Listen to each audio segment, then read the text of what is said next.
Hello, everybody. Welcome to Browns and Beyond, your home for Cleveland Browns content, NFL content, and other sports content.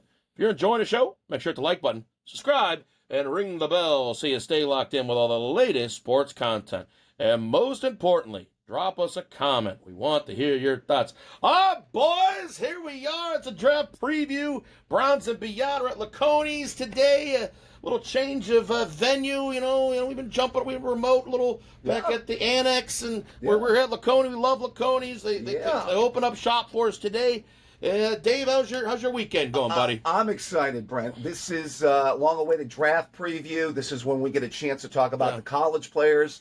I watch a lot of college, and I kind of marry that with the NFL. I know we cover a lot of, obviously, more related to NFL-centric here, but, I watch a lot of college. It's going to be so interesting talking about these players today and, how they project forward into the NFL and, how they work possibly on the Cleveland Browns roster, how they might fit in. So I'm excited. I'm excited, boys. Browns have 2 first-round picks, so that makes it even more fun. As 6 of 24. Mm-hmm. I'm hyped up, guys. I'm ready to go over these players. Yep. No doubt about it. We will get right into it. Topic 1, and that is the Browns' top 3 position needs. Discuss why this group is important and what rounds the Browns should look for players at filling this need. Yes. So we will start with Mr. Dave Greenshield. Dave, give us the top 3 position needs. Well, Brent, bottom line, I think this one's pretty clear. I think it's the wide receiver position. I mean, when Jerry Jeudy's your number 1 option at wide receiver, you got problems, okay? That's bad. That's bad. It ain't good, to quote the great Brent Keaton. It ain't good. It does not help that the biggest offseason acquisition was Tylan Wallace. Not exactly a needle mover there, Steve. No. Cleveland wide receivers combined for a league low 6.9 receptions on 86.3 receiving yards in 2025, while catching a league low 4 touchdowns. That's per Sharp Football Analysis, so it was bad. We talked about it pretty much the entire season. This has not been an organization that's been particularly good at drafting wide receiver. I mean, please take a look at our shorts, by the way, Brent. We put out one that outlines how the Browns have missed at that position. It's interesting to see how we always talk about quarterback, Steve, but we've never talked about how we've missed at that position over the years. Yeah. I agree. It's amazing. I mean, they had Braylon Edwards and some of these other guys. Winslow. Tight end. Yeah, he was a tight end. Does anybody remember Corey Coleman, by the way? Oh, he was bad. Short receiver. Yeah. I don't want short receivers, Dave. They're soft suckers, Steve. They're soft suckers. You need a tall receiver. Yeah, we're going to get into that later, I'm sure. 15th pick in the 2016 draft. And let's just say, Steve, that didn't work out too well.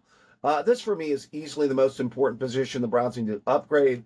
Steve, I'd have to say, we could say QB, Steve. I could have said corner. I'm not going there. I know you're not going there. That's your guy, Steve.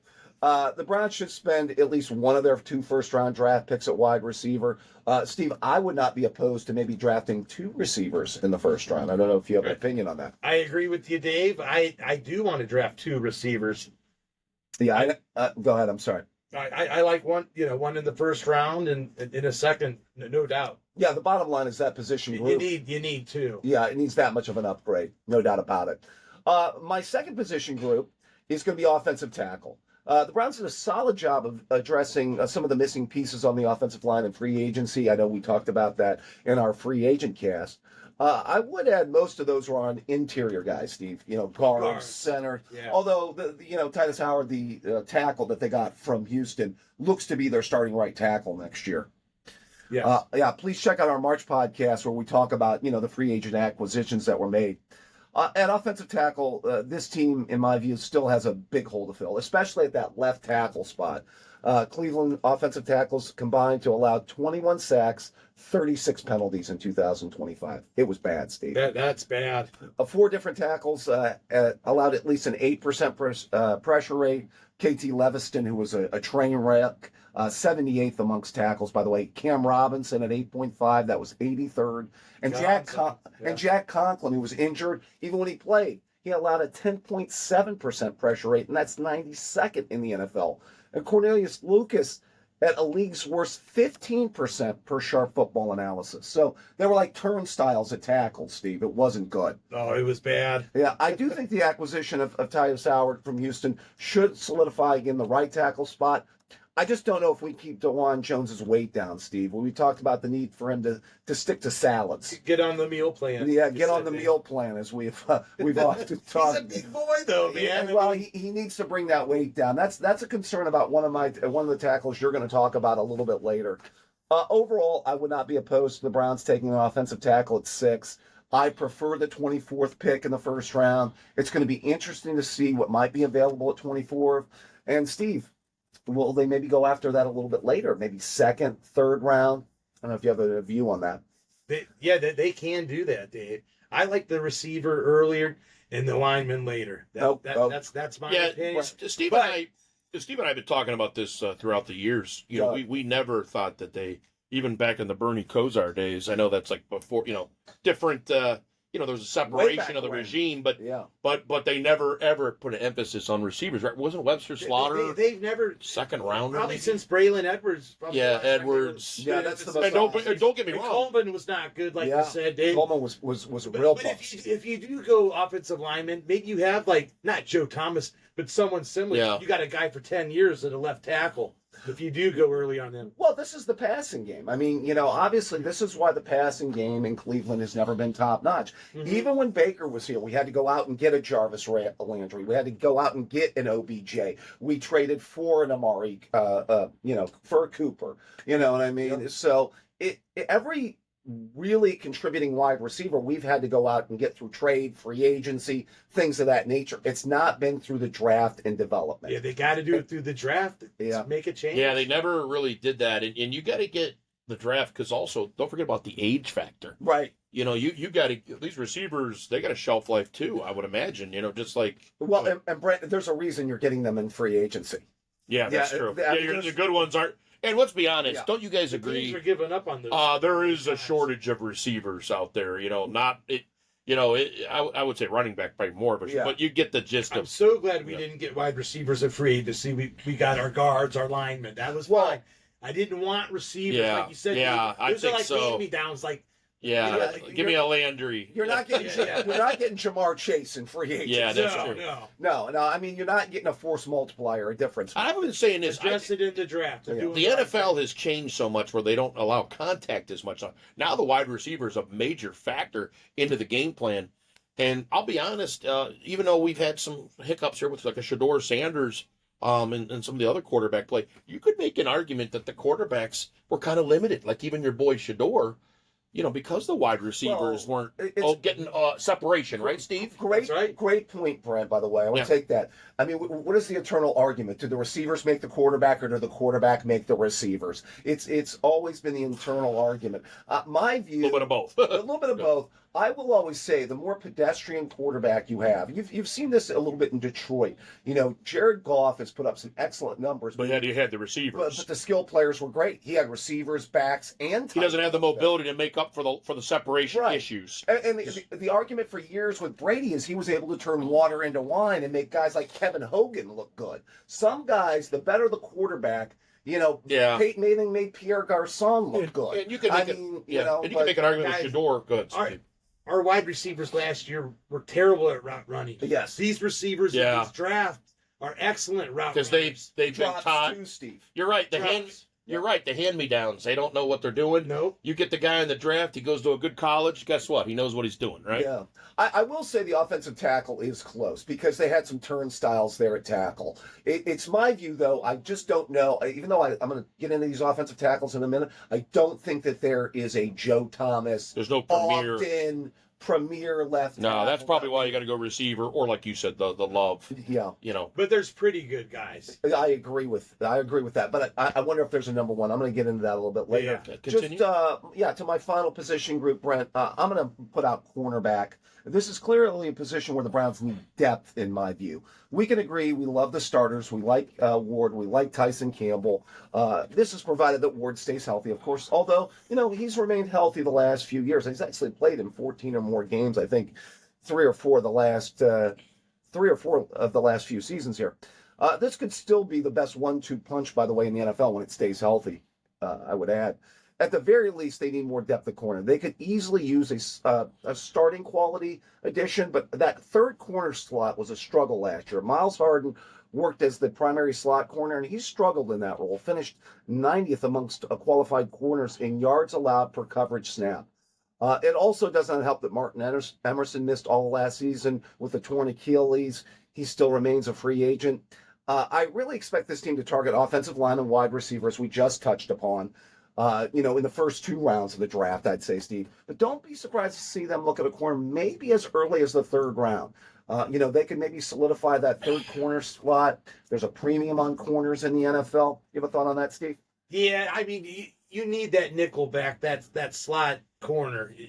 Harden just didn't get it done, and I agree with you. That's definitely a position of need. He got burned a lot as we watched games last year, Dave.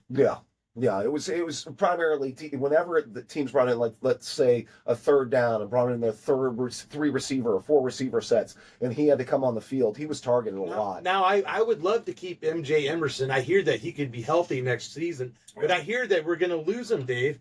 Man, what you could keep him, and then you don't need the position quite as bad. But I hear that Emerson's out. The injury didn't help the cause here, and I don't know if you're getting back the Martin Emerson you saw in 2023 when he played like a top-level NFL corner. Mm-hmm. So, all right, well said, Dave. We will get to Mr. Steve Retzer. Steve, give us our the top 3 position needs there. Give us the categories. All right, boys. I have the receivers at 1, just like Dave did. The Browns' biggest need in the 26th draft is wide receiver. The Browns were the weakest at the position in the NFL last season. They have left this position unaddressed for years, and the time for change is now. yes. Jerry Jeudy was supposed to be a number 1 receiver, but his production dropped big time from his previous season when he made the Pro Bowl in 24 and recorded his first 1,000-yard season. Steve, didn't he get a text message during the game and he stopped in the middle of the field to get that text and then somebody tackled him and he didn't get a touchdown? Did I see that right? Yeah, you know what, though? It's kind of crazy. He had a really good season in 24. 24 he did. He had some with good, Jameis Winston, he had some too, good by the way. chemistry with Winston there in a few games. Go. I think some of that was coaching with Stefanski. I think Stefanski, not a lot of accountability with the players, and I think Jeudy took care of that. The country club, everybody ran wild and rampant. Go ahead. You talked about the accountability before there in the locker room, and what Monk can add as far as I think he's hard-nosed. Yeah. Oh, yeah. I agree with you. Yeah. I will just say this. I would be a lot more comfortable, I think we've agreed on this, Steve, if Jeudy is your 2, maybe even your 3. Yeah, I wouldn't mind him being 3. Yeah. In 25, he dropped multiple passes, and he played more like a 3rd receiver. Let's just say it how it is. Yeah. It didn't help, guys, like you just said, that Kevin Stefanski was conservative and had his quarterbacks throw 7-yard passes.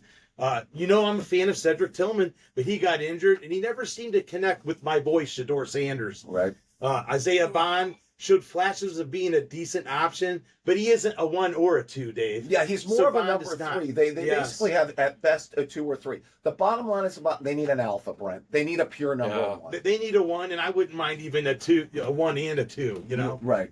The group is important because it's a passing league, and most NFL teams have more than 1 really good receiver. I mean, we had the worst. Well, last point real quick. I do think having a Harold Fannin at tight end is almost like having a secondary receiver. Remember in 23, it was Fannin. really Cooper and Njoku were the 2 primary targets. So the Browns desperately need a number 1 receiver. You had to elevate an underperforming passing offense. They need to find an elite threat to maximize the offense. They need to draft 2 receivers. I agree with you, Dave. That's what you said, in my opinion. Okay. In the first round, I preferably at pick 6 to make an instant impact for the 26th season. I want the 2nd receiver to get drafted in either the 2nd round at pick 39 or, but there are a number of good receivers. So if 2 of these guys would be the way to go, but if some of them fall, you can get them later. Yeah. I mean, it is possible. Yeah. If some of these guys, I agree with that. Some of them are going to fall. So maybe even in the 3rd round, you might get a receiver. Shador could really improve his game with top 2 receivers. Todd Monken loves the passing game. So I hope he has an influence on Andrew Berry, who had a fabulous draft last season for the first time in his career as a GM. The Browns are the Browns, though, guys. They never seem to follow what analysts' opinions are or what fans may want. They usually go opposite of what you think they should do. Yeah. Again, Monken must have a say, and he needs to turn the team around fast. with getting receivers because he's not getting any younger in his first season as a head coach, guys. Yeah, with a young quarterback, you have to get him weapons. I mean, and that was the argument last year with Shador, is that if you feel you have your quarterback, you have to build around your. Yeah, you brought up Tom Brady, and that's that was a great point you made because when you're a skilled or should say very experienced quarterback, then it's the other way. Then I can get the guy that might not be a weapon. I can kind of get the best out of him. But for the other way, when the guy's inexperienced, you do need to have some weapons, I feel. Exactly. You need to have weapons. You need to build up the running game. Yeah, you got to have help. But you have to have the support system. Because you're not a skilled craftsman. Once you get to become a skilled craftsman like a Rodgers or a Brady, then the weapons around you, they do matter. But you can kind of work with what you got a little bit better. You kind of saw that what Ben Johnson did. But Ben Johnson, I think, did a little bit more through the running game last year in Chicago because Chicago had a great running game to kind of aid in Caleb Williams' growth and development. Yeah, he did. If the Browns could mirror Chicago, that'd be excellent. We need to get the running game going. My position, too, guys, is offensive tackle. Just like Dave had that as well. The Browns' second biggest need, offensive tackle. They need to draft a left and a right tackle, or two total linemen in this one. They're coming off of moving at least 4 starters from last season, and there's no guarantee Joel Petonio is coming back for certain. Exactly. I think that they're still saying 50-50. There's also talk he could go play for another team next year. He could. Because spending all those years in Cleveland, he might could do something Joe Thomas did not. Exactly. Go to another team. I mean, try to go to a winning organization. Winning team. Yeah, exactly. Yeah, I think that Steve, I think there's an argument here that they still may need an interior guy for a depth piece, but that may be down the road 4th, 5th round. Remember, missing on guys like Zinter and possibly Whippler. Whippler did play towards the end of last season, but then he got hurt in the Cincinnati game.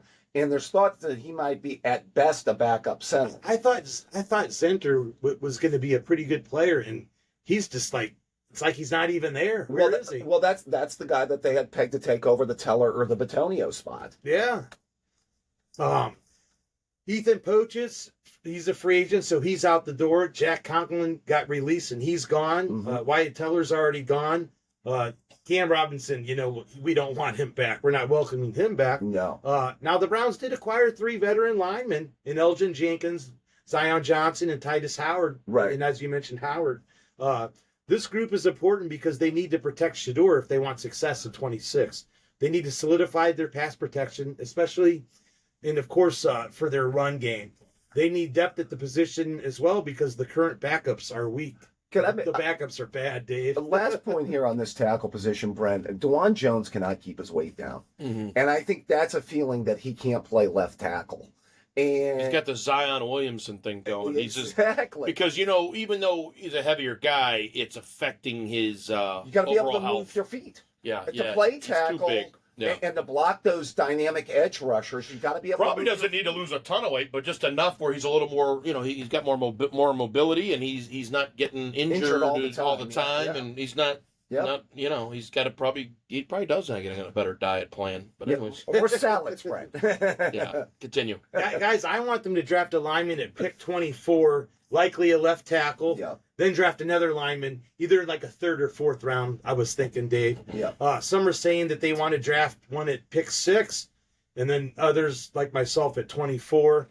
It's also possibly they could make a trade, but we'll get into that later. Okay. I believe this is our second biggest need, and many think could be the top need because most teams don't have the whole line going into the next season. I mean, they're basically all gone. I'm starting to think, I'm having my doubts about Petonio now that we're talking about this. So they might be replacing all 5. So you need the 2. I'm going to get in my 3rd position group, boys. I went with edge rusher, okay? The Browns' biggest need is to draft another edge rusher opposite Myles Garrett. They need to provide a necessary long-term depth behind Garrett, actually, too, and reduce reliance on aging veterans, strengthening the defense that thrives on high-pressure rates. I thought you were a fan of Alex Wright, Steve. Okay.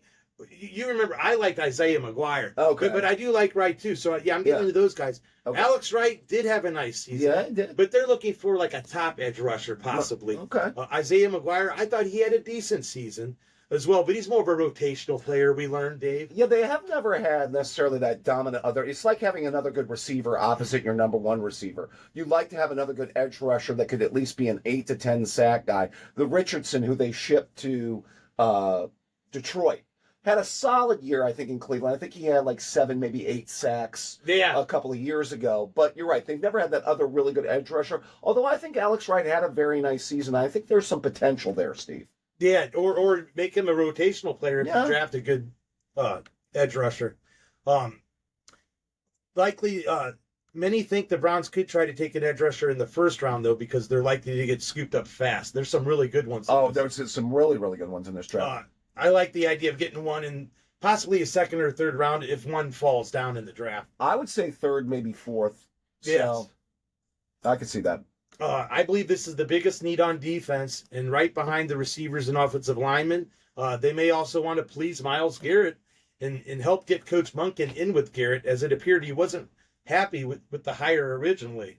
So maybe you might be helping out Myles Garrett, too. That's true. It would be nice to stay. You're right. Traded. The bottom line, it would be nice to have another guy that was a productive other edge. So, when Myles gets double teamed, you have another guy there that can get to the passer. That's for sure.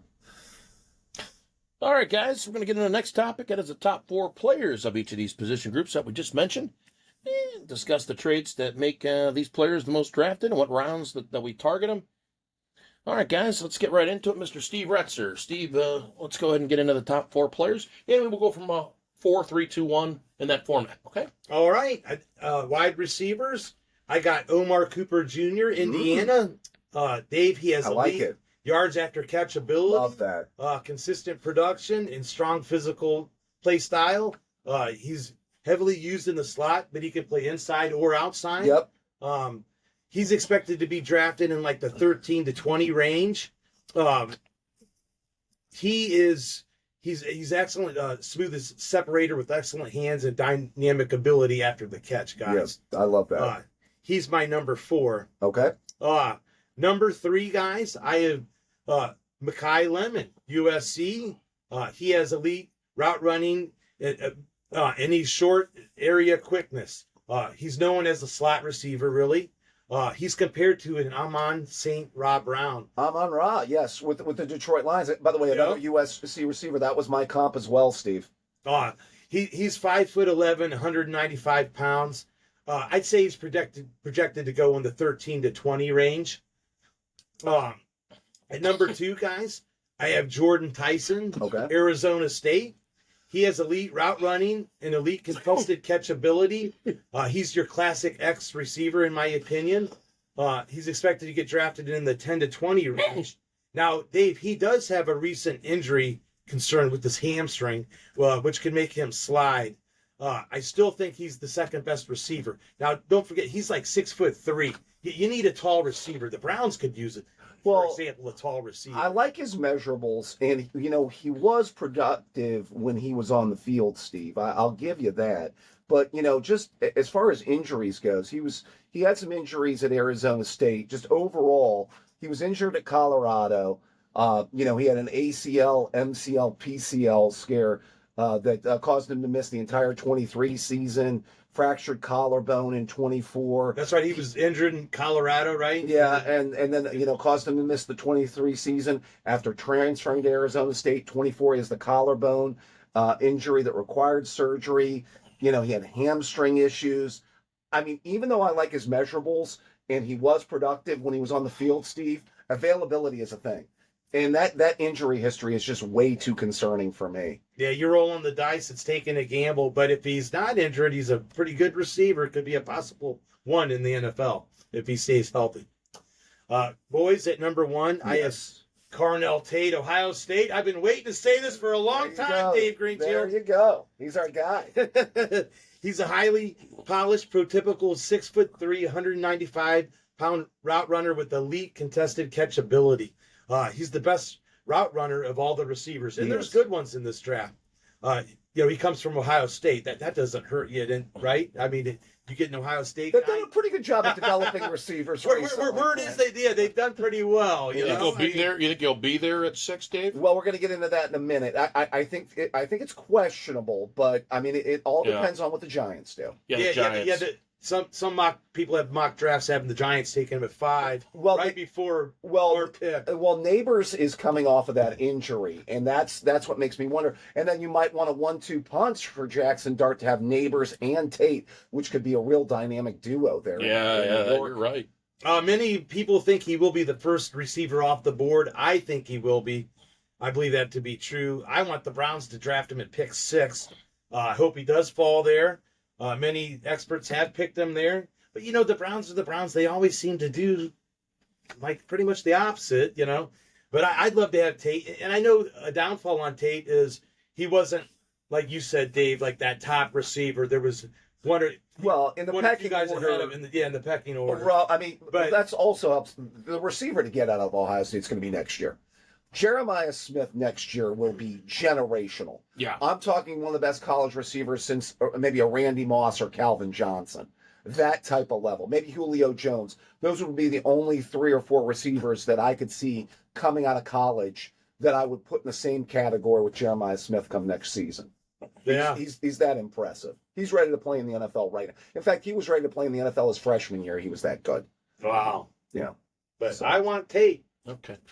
All right. Good turn to Mr. Dave Greenshield. Dave, give us your top 4 players in your first position group. Yes, which would be the wide receiver position, Brett. I'm going to start with Denzel Boston out of the University of Washington. He's a big body receiver, 6'4", 212 pounds. He has really good hands. He's really good with contested catches. I love his college production over the last 2 years. 63 receptions for 9 touchdowns in 24, 62 receptions for 11 touchdowns last season. I think he was could have been a little bit more productive with a little bit better quarterback. Williams, our quarterback, had kind of inconsistency with his accuracy, I thought, at times. In fact, I thought a lot of times. He could have been a little bit more productive in big games. Only 3 catches for 26 yards against Ohio State. Only 4 catches for 25 yards against Oregon.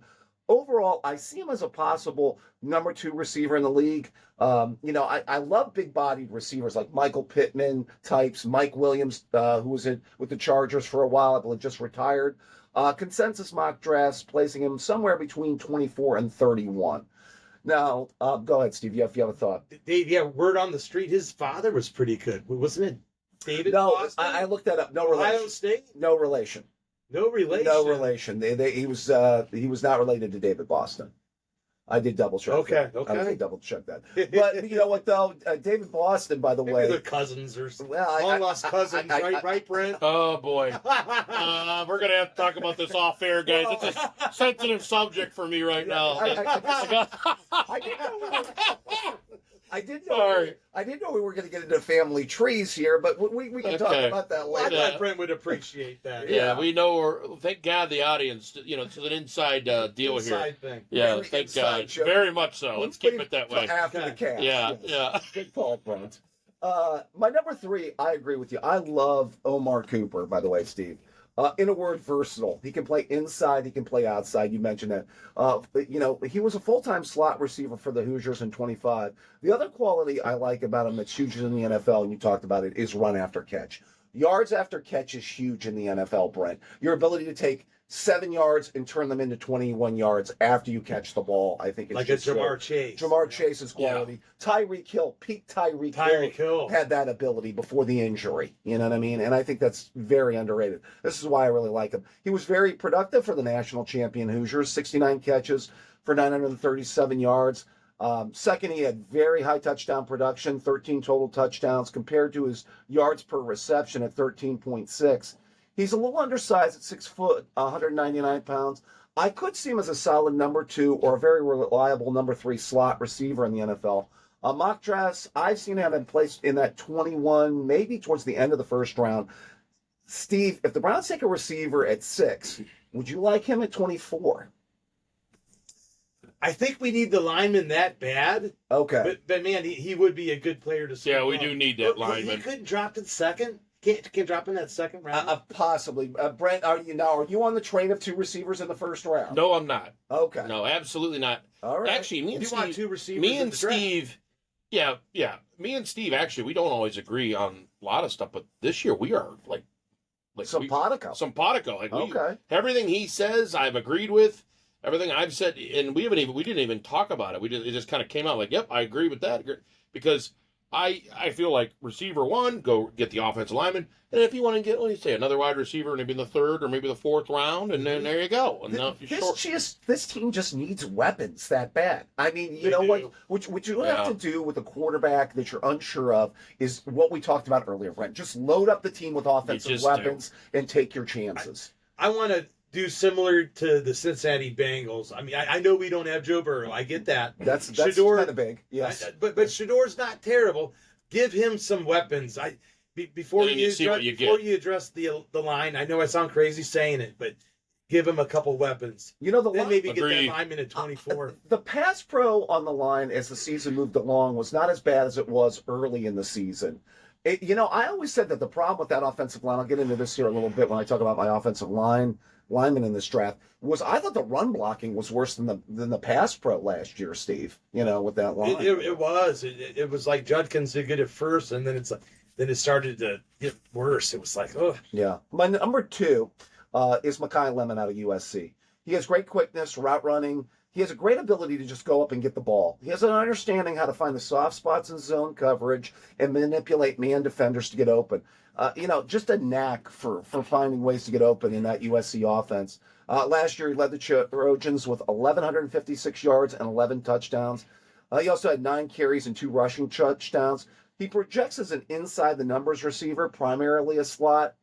He doesn't have great top end speed, and Steve, as you mentioned, undersized at the 5'11", 192 pounds. I don't want the Browns to draft him because 5'9". I know he's going to be good, but let him be good somewhere else. Okay, I mean, I'm sick of Browns. Yes. Small wide receivers. We have Corey Coleman flashbacks here. Steve's I don't want this guy to be Corey Coleman. What's funny, I'm not just what he said is true. Like, you ever watch a Browns game and then you turn it off and you watch like another game later. Let's say it's the Ravens come on. I always think of the Ravens. Right. And you're like, what's going on there? Like the receivers there are like 6'6", and we got like Munchkin land over here. They're Like, all you ever under notice 6 that? foot and under. And the Ravens guys, they look like receivers. They look like studs. Like they look like you know.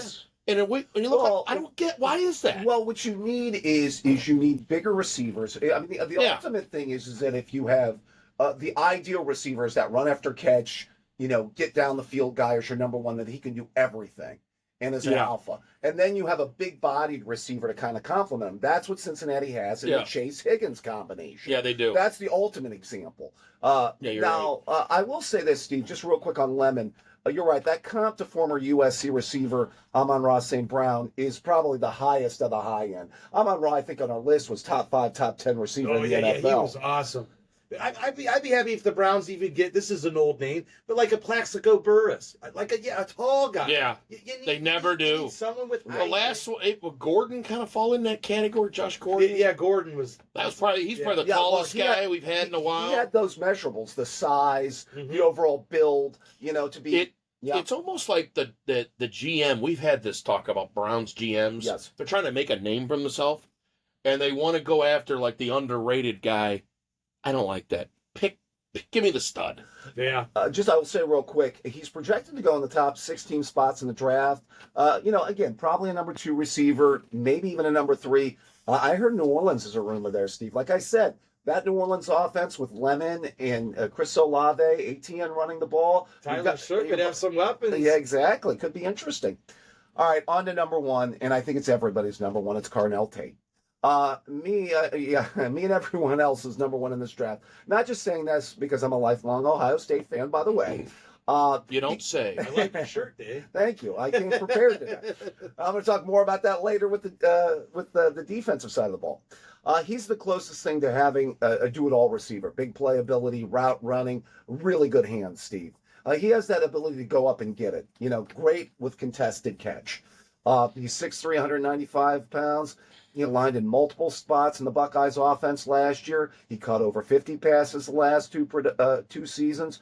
Good production considering he was the number 2 receiver last year and the number 3 receiver in 24 behind Smith and Igbuka. But you know what, Dave? When you throw that ball in the end zone, yeah, and it's up for grabs, he's catching that ball. And you know what? Shador Sanders, great ball placement, by the way. Well, What a great combo. I'm excited. Steve's got visions He got a here. plug. I got visions. He's got visions. He's got a here. plug for his boy. Yeah. He's catching that ball, and Shador places it. Okay. Well, by the way, go up and watch his catch in the Texas game. The first game of the year was a great play, by the way. Now, here's my one concern about him. He was not, super productive in the last two games. Kind of disappeared, kind of like Ohio State's offense disappeared the last two games against Indiana. Yeah, Miami. I think it's more about that. Well, that's true. That may have been more on saying the quarterback, maybe the play calling, Brent. I hear you. The offensive line had issues. But remember, Smith was still productive in both those games, but he's a different beast. Only 4 receptions for 45 yards against Indiana, and only 3 catches for 37 yards against Miami. Here's my one thing. This is the missing component that we talk about that maybe puts him in that top tier, and I think he may be more of a number 2 receiver in the NFL. Although for the Browns, he's a clear upgrade over what we've got. But I wish he was a little bit more dynamic run after the catch, Steve. Yeah. Notice I did not say run after the catch. Yeah, you got to be. That's a big one. Yeah, and that's that quality that Jamar Chase has. Now, Jamar Chase is like a unicorn. He's generational. You ain't getting. Yeah, that's a little Haley's Comet, Brent. Tate is still the most complete receiver in this draft, and for a team that's desperate in need of receivers, Brent, the Browns should take him at number 6. All right, we will get to Mr. Steve Retzer here. Steve, what do you got for your 4-3-2-1 in the second group? All right, I have offensive tackles at that. Okay. In my number 4 offensive tackle, I'm going with Caden Proctor, Alabama. He is a top lineman due to his combination of rare size, elite functional strength, and surprising agility for his 350-pound frame. And I think he's like 6'7", Dave. Like, what? Is this like a Dewan Jones? I mean, could they have the meal plan together? Well, yeah. Wow. No, this is why Dewan Jones. This is why you're not going to. This is why you're not going to see him in my top 4. He had a weight issue last year. He's not really good at moving his feet. That's huge for offensive tackles that have to block these stud edge rushers. They have to be they not only have to be ferocious with their hands and tenacious blockers, but they have to be able to move their feet. I don't like the way he moves his feet, and he really didn't make any progress from last year at Alabama to this year at Alabama. And Alabama has had some misses really at offensive tackle the last few years, Steve. And I don't think the Browns like left tackles from Alabama, do they, Dave? No. How'd Jedrick Wills work out? Jedrick Wills. Yeah, exactly. But I still have him at this 4 slot. Okay. He is a people mover in the run game. He was a 3-year starter, to be fair, Dave, at Alabama. He's expected to go in the first round. I think the Browns are interested in him. I hear the Browns have interest in him, actually. Maybe at that pick 24. There's a couple guys I like more at 24. I'm going to get into that in a minute, Steve. Yeah. All right, guys, I'm going to go to my number 3 offensive tackle, and that's Monroe Freeling. Yes. University of Georgia. He's a top offensive lineman due to his elite athleticism. He's 6'7", 315 pounds. So he's a little lighter. His ability to mirror pass rushers and his remarkable agility make him a top-tier tackle. He's expected to be drafted in the 10 to 20 range. I think someone's going to take a chance on him earlier. Yeah, I had heard a rumor that the Browns might go 6 there, and if they went 6 with him, that's way too rich for my blood. Yeah, I think that's too early. Rich for my I think whoever drafts him is going to take him a little too early. Yes. But not to say he can't be a solid offensive lineman in the NFL. I think he can't be a solid tackle. I'll get it. You have him placed right. I'm going to get into, I think, his strengths and weaknesses with the folks here in just a little bit. At number 2, guys, I got Spencer Fano, University of Utah. He's viewed as one of the most gifted athletes at tackle, often regarded as a top 2 offensive tackle prospect with potential to play tackle or guard, actually. He can do that. He was the Outland Trophy winner in 2025, Dave. He's known as a fluid athlete with superb lateral movement. He's expected to be drafted between 11 and 17. He's a top line, he's a top tackle. I like teams might go early on him too, Dave. And watch out for him. I'm going to say this. I like him better than you do. Okay. And I'm going to get into that in a minute. Go ahead, Steve. And number 1, as many people have, it looks like you don't, but I don't. I'm going with Francis Malgoa, University of Miami. Hopefully I said that correct. I tried. I had a hard time with it too, Steve. Okay, I tried. In my opinion, in many's opinion, he is the top offensive lineman due to his elite lens size of 6'5", 330 pounds. He's a people mover, run blocking, power in advanced pass protection techniques that yielded 0 sacks in the 25 postseason. Yeah, it was As you know, impressive. Miami got to that championship game, and Yep. he didn't give up a sack, Dave. Yeah, Pretty good. they say he's comparable to a refrigerator. You know, it's like trying to move a refrigerator. How Good luck with about that. William Perry? Oh, there you go. I took Yeah, the you know, name. a little, Hey, maybe you he's can the real refrigerator. Yeah. Maybe you get 2 for 1. You can hand the ball off to him like the fridge. He's scoring touchdowns on the 1 yard line. Interesting thing, Steve, is there a positional move there for him in the NFL? Some people have talked about Speaking that. of Proctor, though, they ran the ball to him a few times. Did you know that? They passed him. I did. I saw And he that. ran into I for a saw that. touchdown. Yeah. Pretty good foot movement, I'd say. I know you said that he couldn't. Well, do it. go back and watch some of his It was a past college game too. Right. By the way, go back and watch some of his past pro sets. You'll see about some of that lack of feet movement, Steve. This Francis fella, he's expected to be in the top 10 to 15 range. Likely the first offensive lineman off the board, in my opinion. I think someone would probably take a chance on him even earlier. Okay. All right, we'll get to Mr. Dave Greenshield. Dave, get us into your second group. My second group is offensive tackle, as me and Steve tend to agree here. I'm going to start with my fourth tackle. It's Ohio's own Blake Miller. He has the frame and overall skill set of a potential NFL starting offensive tackle. He has a good footwork, which is key for a tackle. He's a strong run blocker, 6'7", 317 pounds, offensive line prospect. He broke the Clemson career record for career snaps from scrimmage, playing 3,778 overall snaps in 54 games. He could use a little bit more work on his power. It's going to be interesting to see how he holds up in pass pro, especially if he faces a straight bull rusher with some power. Overall, he's a very solid starting potential at tackle. He projects towards maybe the lower end of the first round, possibly in that 20s range, Steve. Yeah, I didn't have him on my list, so I think I got him going deeper. Well, that was I had him above Proctor. I like him as a run blocker. I think he can hold up a little bit better in pass pro, maybe puts a little bit more weight on once he gets into the league. I just have less concerns about him compared to Proctor's weight situation and feet movement. That's why I had him in the 4th spot. I tend to agree with you at number 3. I like Monroe Freeling from Georgia. This guy is really athletic, 6'7", 315 pounds. You know, one of the big things that's been talked about with offensive tackle is arm length. I'm going to talk about this in a little bit as well. He's at 34 inches, which seems to be everyone seems to look for in the tackle position. That was one of the things that people had problems with Will Campbell. That's why they said last year that he maybe struggled in some pass pro specs. For New England. For New England, the tackle from New England. Yes. Remember, he had a train wreck of a Super Bowl in pass he didn't pro. block very good. Yeah. Yeah, it was bad. This allows him the arm length that edge rushers have to work around. He's a really strong pass blocker. Watched a few of his pass pro sets against Keldrick Falk from Auburn, a possible number 1 first-round selection. He moved his feet really well and was not getting beat around the edge. His run blocking does tend to not be as strong as his pass pro. He actually might need to add some size for tackle, maybe come up, 6'7", 315. He might need to bulk up a little bit. This could really help him move defenders easier in the run game, maybe make him a better run blocker.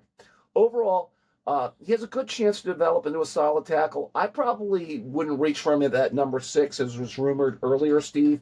To me, I could see him in that 10 to 15 range. My number 2 is Francis Maiaga out of Miami.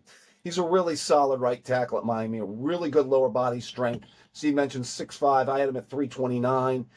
He seems to be really strong at pass protection and run blocking. He had a strong career at Miami. He earned freshman All-American honors from multiple outlets. He was consensus All-American last year. He accumulated 42 consecutive starts on more than 2,800 offensive snaps without missing a game. So he stayed healthy, which is big, Steve. Yeah. The one word that I would use to try and describe this guy, as I said, defensive lineman described it like moving a refrigerator. He's got violent hands. He finishes defenders on the ground. His lateral quickness could use some work. That's my one concern. And there have been some questions about that arm length again, Steve.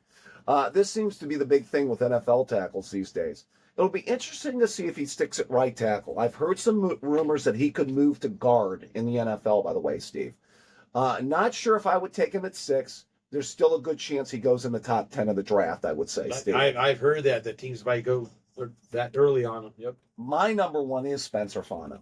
Okay. The best offensive lineman in the draft, in my view. He can play left or right tackle. And I think that's one of the things that people are saying is, do the Browns need to take do they need to take a pure left tackle as opposed to, just taking a guy that can play both spots? I like the fact that he can play both spots. He has agility, footwork. He's an excellent run blocker.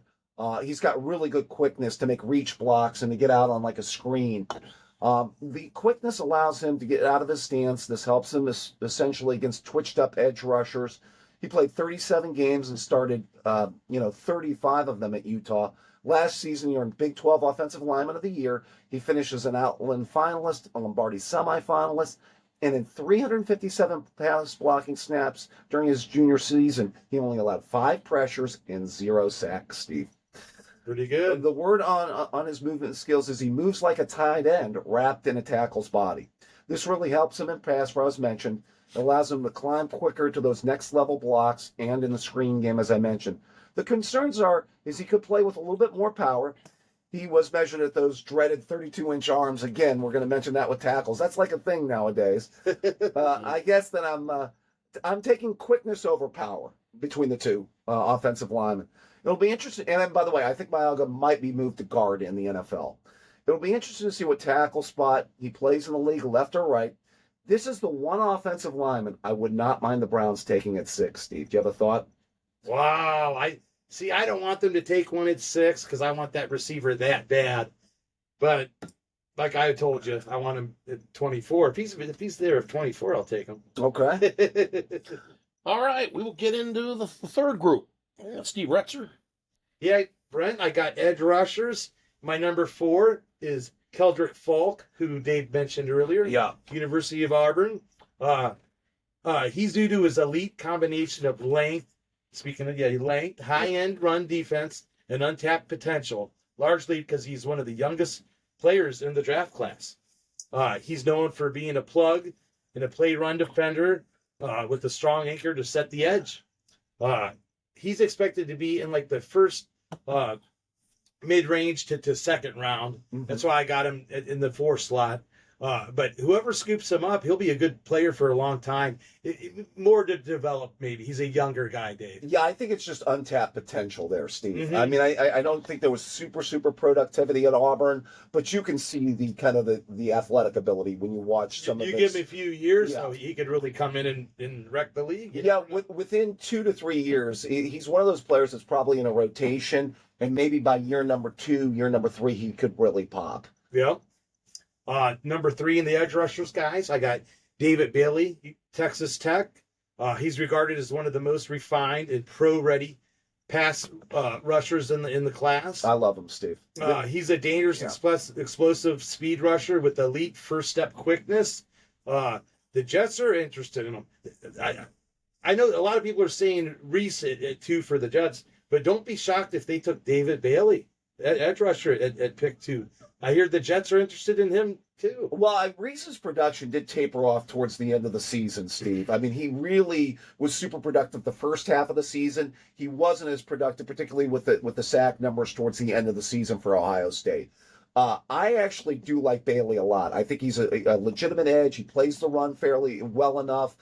I just think the Jets are going with a Reese at 3. I mean, but Bailey, what do you think? Still some top 10 probably? Yeah, he's a top 10. Yeah. And I think he's a little underrated. Okay. Yes. No, I mean, I watched him play at Texas Tech, and I was impressed. I mean, you could see he was all over the field, and he can really rush the passer, which is a premium in the NFL. Yeah. Number 2, we just said his name, Arvell Reese, University of Ohio State. Yes. Often considered the top prospect due to his high ceiling athletic profile, frequently compared to elite hybrid defenders, Dave. Yeah. He's likely to be a top 5 pick. Many of your mock drafts have him going 2 to the Jets. Have you heard the Micah Parsons comp, by the way? I've heard that a little bit with him, Steve. I've heard that a little bit. Yes. We'll see about that. Yeah. I don't think he's a Micah. Right. But he is a top 5 pick. I mean, whoever gets him are going to be happy. Yeah, it's going to be interesting to see how much of an immediate impact he can have. Again, I watched the last few He games. said he tapered off. Yeah, exactly. His production was really good. The Texas if you go back and watch the Texas game, the first game, he was off the charts good in that one. Yeah. But towards the end of the season, you could see, the Big Ten title game, the playoff game. He did not have the same impact in run defense or rushing the passer that he did early in the season. Right. Guys at number 1 at the edge rusher, I got Reuben Bain Jr. Yes, we love Miami. He's my top edge rusher, considered a premier talent despite questions regarding his arm length. He's a game wrecker, and he's a pro-ready pick, guys. He has elite pass rush win rate, power, and high-end production. He would look great in a Browns uniform. Yeah, not going to happen, Steve. But I don't think it's happening. That one's not happening, Steve. He's expected to go early. They're saying a top 12 pick, and I think some teams might take a gamble on him and get him even sooner. Well, they had 2 really good pass rushers that really wrecked Ohio State's day, and Mesidor, who's going to be a first-round pick, too. Yeah, he's another first-rounder from Miami. Both of their defensive ends. And you know what, Brent? There's just a premium on edge guys in the NFL. I always say, right after quarterback, you need some guys who can get to the quarterback. Oh, yeah. All right, we'll get to Mr. Dave Greenshield. Dave, give us your final group. Okay, it's going to be the cornerback spot. I'm going to start with Colton Hood. This is the one corner the Browns may have a chance at taking. He looks to be a solid cover corner in either scheme, whether it be zone or press man. He made second-team All-SEC last season, 6 foot, 193 pounds, with 4.4 speed in the 40. He really seems to excel in the press man coverage due to his quickness and his ability to get a good jam at the line of scrimmage. He's excellent at chopping and punching the ball out at the catch point, which I think is a really good quality for corners. He could be stronger in run support, and he's young, and with only 1 full season as a starter, that could be a concern. He could be a player that needs a little bit more time to develop due to that. It'll be interesting to see how much he sees the field his first season. He may need some development. He does seem to more like a slot corner, number 3 corner. Browns, that's a need for the Browns. Yeah. But, he's probably early second round. I don't know if the Browns would reach on a corner in the early second, Steve. I don't think they'll go in the second. Yeah, okay. I think that the too big needs, especially if they go wide receiver, you think they're probably going to look at offensive line in the second round at least. Okay, I'm going to get to my number 3 corner, which is Avion Terrell, related to the corner that was drafted, the other Terrell that was drafted from Clemson is with the Atlanta Falcons right now. A slender defensive back, 5'11", 186 pounds. I'm going to get to that later. That is a concern. He has a nose for the ball. He forced 8 fumbles at Clemson in 2 seasons. He does a really good job of breaking up passes at the catch point. In the 2025 season, he earned second-team All-American honors, and he was also a Jim Thorpe semifinalist. Finished the season with 46 tackles, 3 sacks, 11 pass breakups. The size is the concern. He can be bodied by bigger receivers in the red zone, which can be a real concern. He does have scheme versatility. He can play press, he can play off coverage, he can play zone. This is another reason he can be a legit NFL starting corner and the type of corner who could probably contribute right away. He's probably a solid first-round selection, if not end of the first. The other corner, and by the way, Tennessee had 2 really strong corners, although this one, Jermon McCloy, by the way, who's an excellent physical corner with ideal size at 6 foot, 188 pounds, and he had an excellent 2024 season. He was an excellent, press man coverage, skills. In the 24 season, he finished with 44 tackles, 9 pass breakups, and 4 interceptions. By the way, this earned him second team All-American honors, and he was a Jim Thorpe semifinalist. Does an excellent job again at the catch point of fighting through wide receivers' hands to break up passes. He's got 4.37 speed in the 40, 38-inch vertical, which is really nice. This really helps him when he's traveling with wide receivers down the field. The concern is just health. He has a torn ACL. He had a torn ACL in January 2025 during a training session. This cost him the entire 2025 season. He tested very well at Tennessee's Pro Day. He had a good 40 time, vertical, and broad jump. This helped probably settle some fears amongst NFL scouts.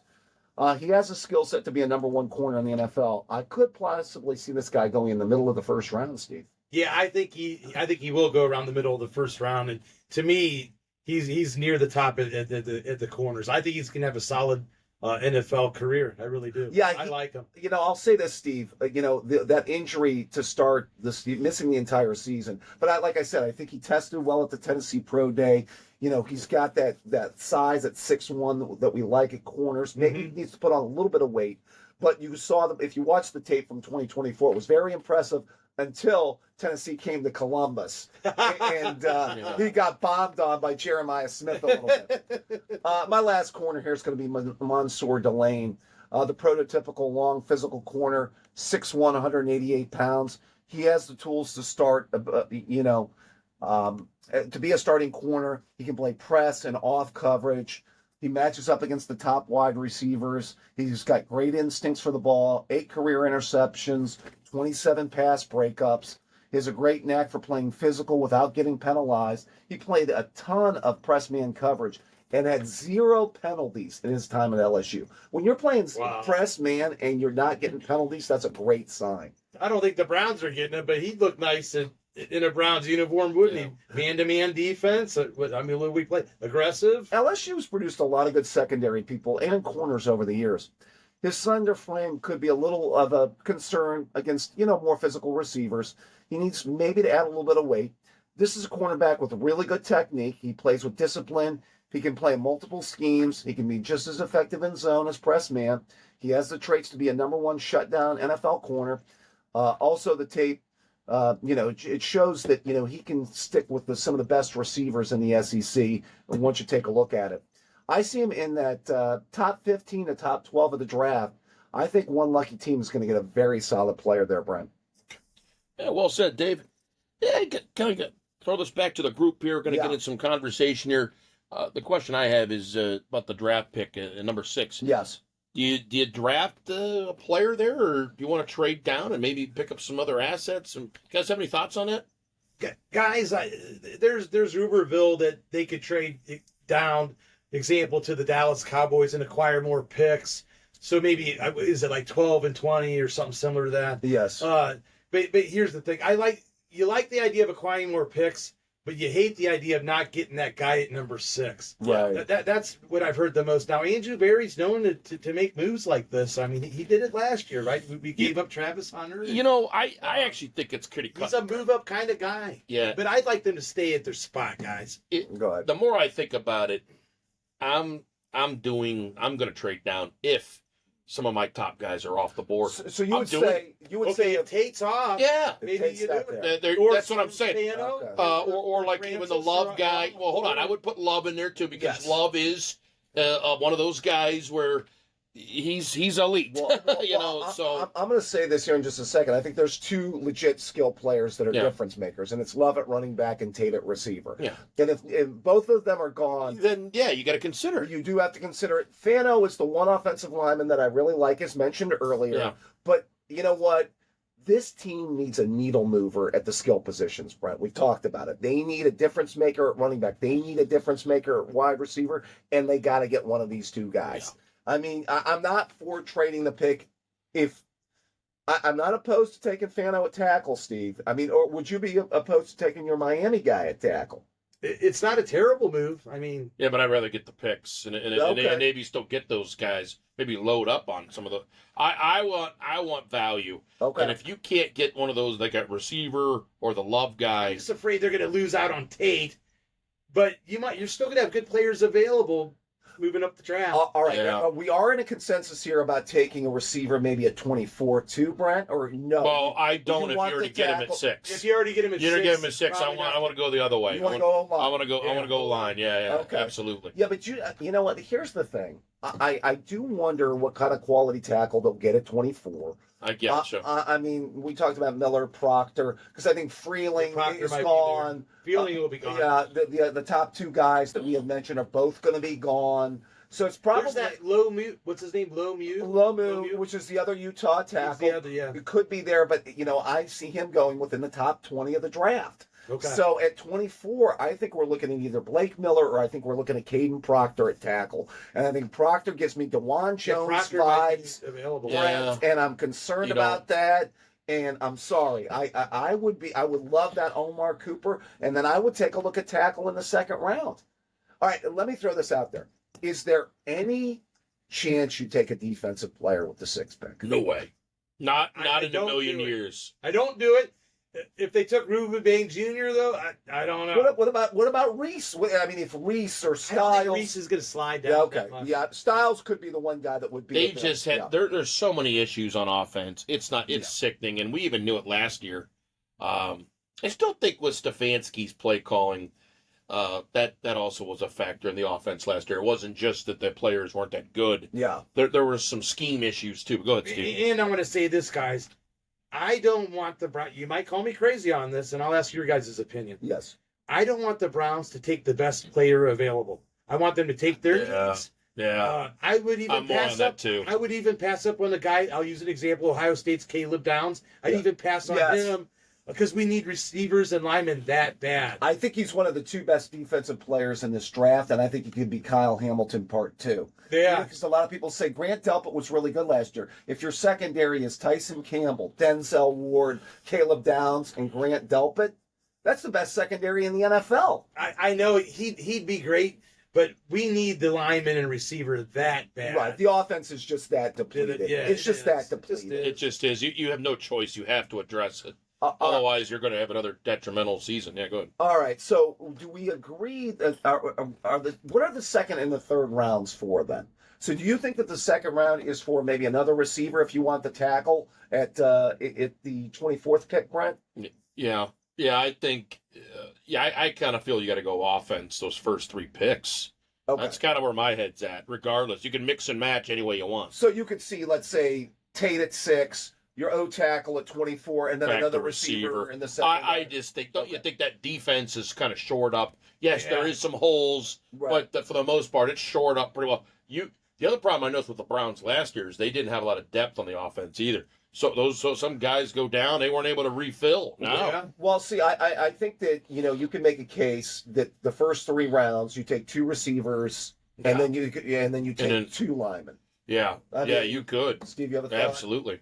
Yeah, I you just got to do it. You need the 2 receivers. You need the 2 linemen. Then you can go to the defense. Or if you take a defensive guys in the 3rd or something like that, then you better address that other need. He's right. You got 2 4th-round picks, by the way.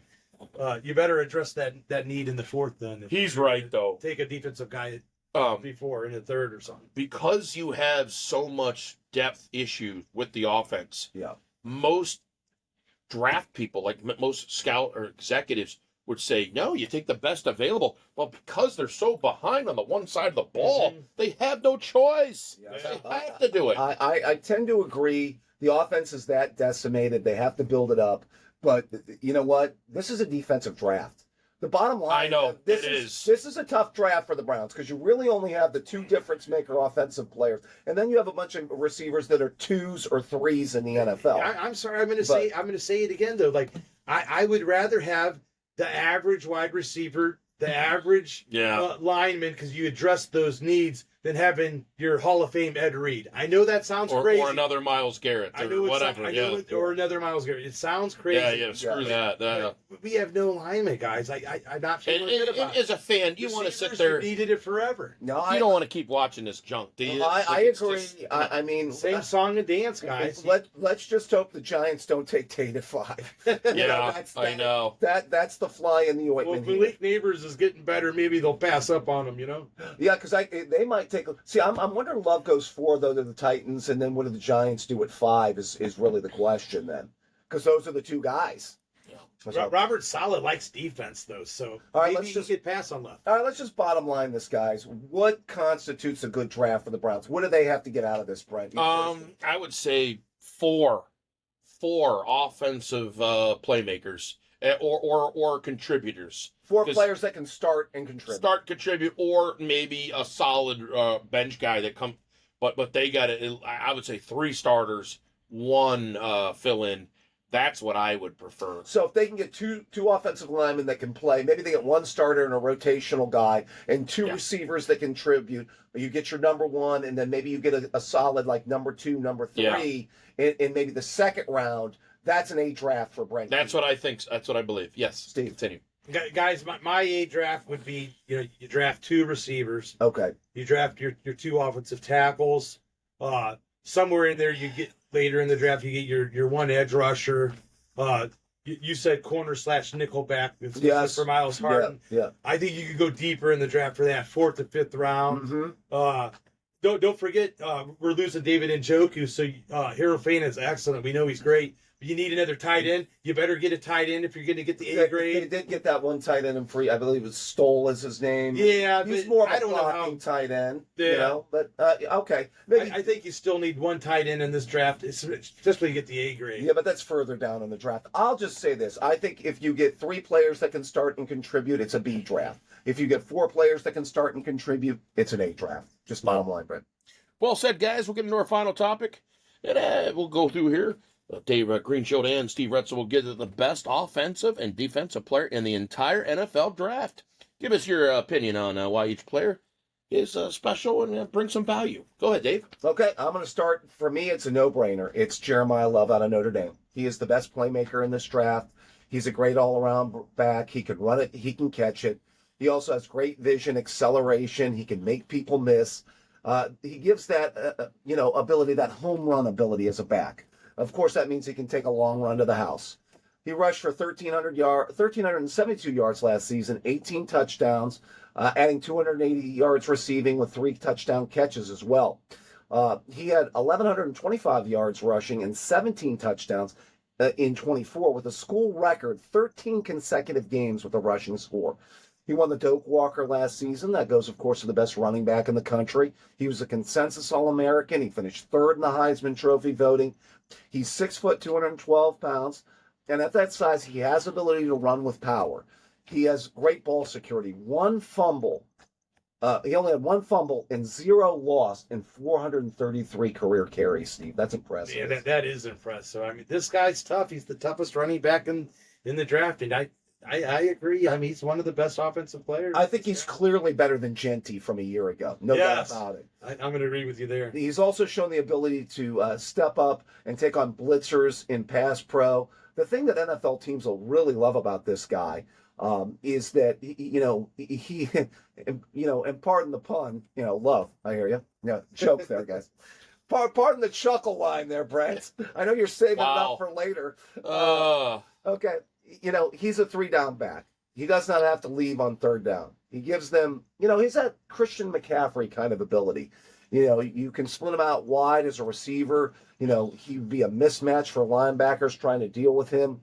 I really feel that the running game, guys, by the way, is starting to make a comeback in the NFL. See Saquon Barkley's 2024 season. See Kenneth Walker Jr. giving Seattle a run game late in the season. Yeah, because they're not giving up the deep ball anymore. So now the short game is a play, and yeah. Yeah, and Walker parlayed that into that huge contract with the Chiefs. Mm-hmm. So, the running game is making a comeback. Yeah, you don't see the guy that's just throwing for the big yards anymore. Now the running game is starting to chew into some of the yardage. To continue. Yeah, this is the type of back that's a true difference maker. I would use the term a force multiplier, so to speak.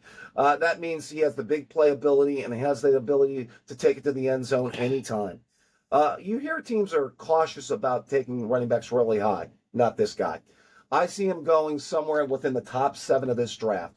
Possibly 4 to the Titans, 5 to the Giants, maybe even 6 to the Cleveland Browns. And he won't get past 7, I believe, too. Washington would even, by the way, could be a great combination with your guy Jaden Daniels, by the way, Steve. Oh, yeah. Yeah. And you know what? Again, how good would a Judkins and Love backfield look, Steve? Oh, gosh, that would be tough. That'd probably be the best in the league. I mean, Mack and Biner from the 80s? There you go. 2,000-yard rusher. I think it might be a little bit better than that. It might be even better than that. Yeah, I was going to say. The defense and the running game back. And remember, Biner was the better out of the 2. Well, he was a the better dual career. threat. Yeah, he was the dual, and then went on to win that Super Bowl. Yeah, he's more of a. You're right. He could also catch and. Right. Yeah, he was the better player. He also got the Super Bowl with the Redskins. Yeah, Redskins. The Mark Rippon team. Yeah. Yep. Continue. Yeah, he's going to be a difference maker. Just bottom line for whatever team takes him. My defensive player, I went with Sonny Styles. This is a close call between him and Caleb Downs, who I think Caleb Downs' comp is maybe even a better version of Kyle Hamilton. I'll give you Sonny Styles' comp here in just a minute. This is a type of linebacker that can do multiple things for the defense. That means he has the ability to play the run, play in coverage. He also has the ability to blitz. It probably helped that he started his career as a safety in college. He was moved to linebacker ahead of the 2024 season. That season, he had 100 tackles, 10 and a half for loss. He also had 6 sacks that season.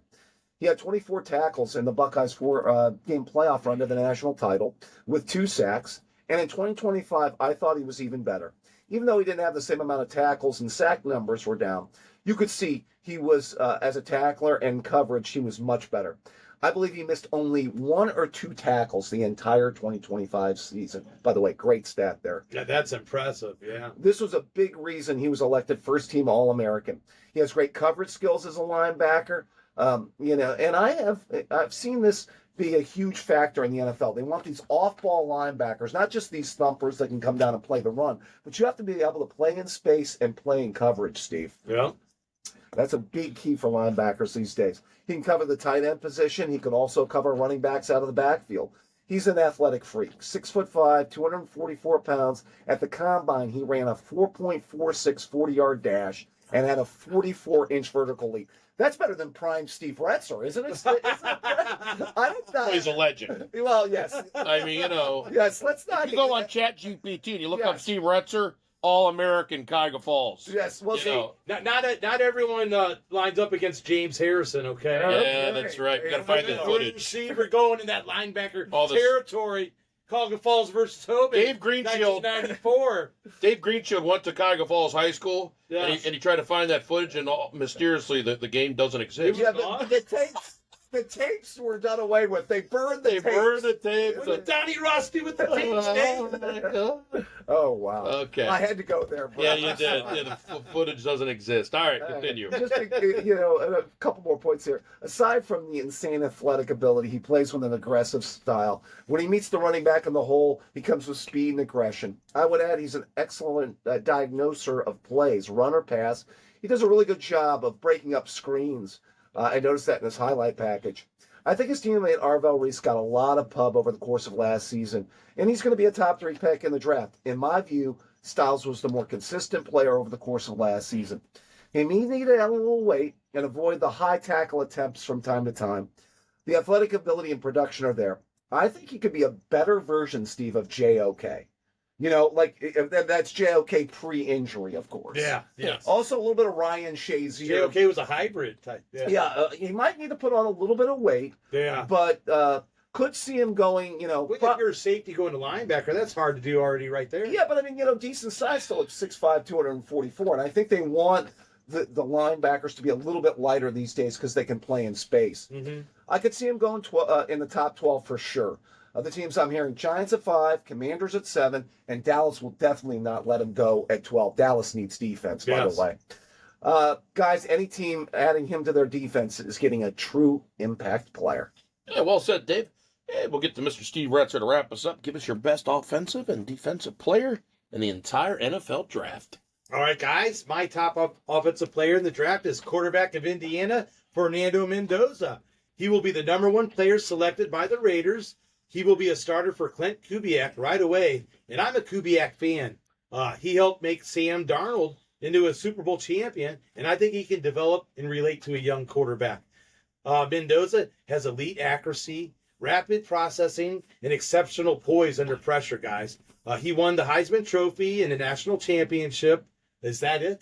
Well, I'll say this, Steve. I watched him play 6-7 games last year on their, actually more than that, on their run to the national title, because I caught all their playoff games and I think like 4 or 5 regular season games. Obviously, what he did coming from Cal to Indiana last year, the production was incredible. Completion percentage, yardage, touchdowns. That was a really nice season. I will say this. It's just one season. And he threw 41 touchdowns. Yeah. And then I went and looked at some of his big games. He played solid against Miami, but not great. He played good against Ohio State. He actually didn't have a very good first half against Ohio State. But then came back and I thought had a better second half. Yeah. He throws a really good, nice back shoulder fade. They ran a lot of RPO there. I mean, to me, maybe because he looks like Kirk Cousins, I keep on seeing, I see Kirk Cousins at best. at best. I think he can be a solid NFL quarterback, but he just doesn't do anything that overly impresses me. Whether it be the athletic ability, the ability to make plays outside the structure. I don't see the high level arm talent, Brent. I think he can be a solid NFL quarterback. But I think that shows how weak this quarterback class is, that he's the number one. Yeah, I think he's going to be good. Now, I don't know if he'll be at the Burrow level or some of those guys, but I put him in that next level. He'll be in that tier 2. Okay. Oh, yeah, I do. I think he's composed. Okay. I do think I don't think he played, he doesn't have the Rodgers Brady effect. Yeah. But he's consistent enough, and I feel like he'll be a tier 2 guy. Good. Well, guys, he does have a certain toughness. As he went down in the first play of that Ohio State game. But to be fair, Dave, he did come back and win the game for him. So he played a really good second half. If you watch both halves, that's what I'm saying is I never saw a complete. I guess the closest thing was the Oregon semifinal game where he lit up Oregon. But Oregon's defense in playoff games always gets lit up by somebody. Kidding. By the way, so that was, but really the Ohio State defense and the Miami defense, as seen by this draft, Steve, were really the two tests of really good defenses that he played. And I would say his Ohio State game was about a B- game, and I would say his national title game was about a B- game. You know what I mean? Yeah. I didn't see that high level like Stroud performance against Georgia, Brett, that really. I know. I just think that, and actually I have another opinion about it. Go ahead. I think he's gonna convert real well in the pros. Okay. I feel that Big Ten football, just that conservative. College is a different type of animal. And I think in the pros, he's going to elevate and evolve. Well, I like the coach. I agree with you. Better get him some weapons. He had some nice skilled players around him, and a good pair of receivers, good backs. We'll see if the Las Vegas Raiders can build. I don't know. Yeah. I mean, he's 6'5". That helps being a tall quarterback, and he combines high level decision making and, like you said, Dave, the RPO systems with the ability to create plays under pressure. Demonstrates an outstanding touch placement, ability to throw at all three levels, fitting passes into the tight windows. He's good with that, as he did with Cooper. He excels at reading defenses quickly, utilizing a fast release, to get the ball out before the defenders can close in. I think he's tougher in the NFL, but I think he's got a good enough arm, and I think arm strength is always overrated. It's just, can you be accurate?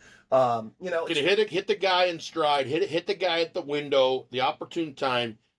And consistency. That's all you need. Well, remember though, Brent, in the NFL, in college you throw to open receivers. In the NFL, you throw receivers open.